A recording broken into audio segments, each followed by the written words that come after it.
Eh bien, ce que je vous propose aujourd'hui, c'est de démarrer en fanfare. On va pas faire d'histoire, on va aller droit sur le sujet. Aujourd'hui, nous allons parler de la mort. On va en parler sans crainte, ni tabou, ni remords, ni feinte, ni autre ressort que dire ce que c'est en vrai. Mourir, c'est moche. C'est une action intransitive. Dans le langage courant, on dit d'ailleurs mourir, ça ne va nulle part. Mourir, c'est la fin des haricots. Plutôt, justement, c'est la fin de manger les haricots à pleine bouche. C'est commencer à les suçoter par la racine.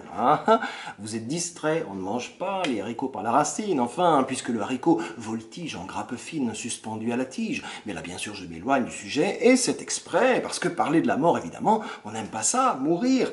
Berk, on dévie, on utilise d'autres mots, genre « il est parti », plutôt que de dire « il est mort ». Plus facile pour biaiser la cruauté et l'effroi. Ou alors on change de sujet, on parle de haricots. Voilà, franchement, bravo, mais c'est n'importe quoi.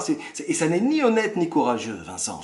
Pardon, c'est vrai, je reviens à mon sujet. La mort, disent les philosophes, se présente comme un événement biologique auquel chaque membre de l'espèce humaine ne saurait échapper. C'est un événement naturel, les amis, oui, comme la naissance, un événement unique dans la vie d'un individu. Elle est la condition du renouvellement de la vie.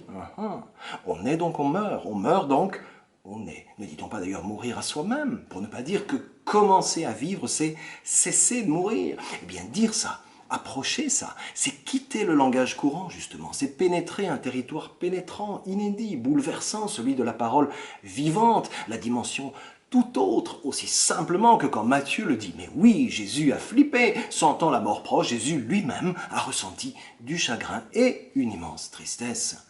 Car oui, un jour la vie telle qu'on la connaît s'arrête. Et ceux qui restent, restent, penchés là sur le vide et la nuit du tombeau, tremblants et bouleversés, comme le dit Marc.